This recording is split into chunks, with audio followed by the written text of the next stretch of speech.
بسم اللہ الرحمن الرحیم الصلاۃ والسلام علیک یا رسول اللہ وعلی آلک واصحابک یا حبیب اللہ۔ بچے شرارتی ہوتے ہیں، بہت شرارتیں کرتے ہیں، لیکن بعض اوقات بچوں کی شرارتیں حد سے زیادہ بڑھ جاتی ہیں جو کہ بڑوں کو بہت زیادہ ناگوار گزرتی ہیں۔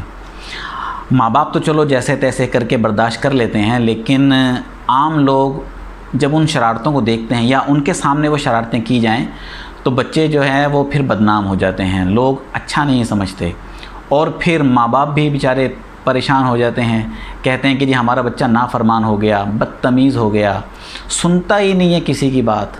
تو ایسے والدین کے لیے بڑی ہی خوبصورت دعا ہے، بلکہ قرآن پاک کا ایک وظیفہ ہے، وہ پڑھیں۔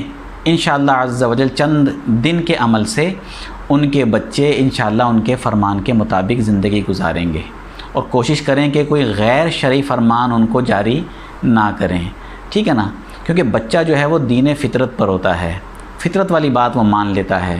تو کوشش کریں کہ یہ آیات جو کہ سورہ یاسین کی پہلی 5 آیتیں ہیں ان کو 41 بار پانی پہ دم کر کے یا چینی وغیرہ کسی میٹھی چیز کے اوپر دم کر کے پانی پلا دیں یا وہ چیز کھلا دیں، تو انشاءاللہ چند دن یہ عمل کرنے سے زیادہ 1 ہفتہ 2 ہفتے یا زیادہ سے زیادہ 3 ہفتے یہ عمل آپ کر لیجئے، انشاءاللہ عز و جل بچے کی نافرمانی جو کہ تکلیف دیتی ہے وہ دور ہو جائے گی۔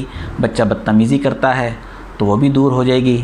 وہ آیات کیا ہیں وہ میں ابھی آپ کے سامنے پڑھتا ہوں، اس کو آپ یاد کر لیں۔ بہت ہی مشہور آیات ہیں، سورہ یاسین کی ابتدائی 5 آیتیں ہیں۔ بسم اللہ الرحمن الرحیم، یاسین والقرآن الحکیم انک لمن المرسلین علی صراط مستقیم تنزیل العزیز الرحیم۔ یہاں تک یہ دعا ہے، انشاءاللہ اس کو آپ پڑھیے، بچے کے اوپر دم کیجئے، پانی پلائیں، اللہ تعالیٰ جو ہے نا وہ کرم کرے گا، اور انشاءاللہ بچے کی نافرمانی بدتمیزی ختم ہو جائے گی۔ اللہ تعالیٰ سے دعا ہے کہ اللہ تعالیٰ جو ہے وہ ہمیں اس پر عمل کرنے کی توفیق عطا فرمائے، آمین بجاہ النبی الامین صلی اللہ تعالی علیہ وآلہ وسلم۔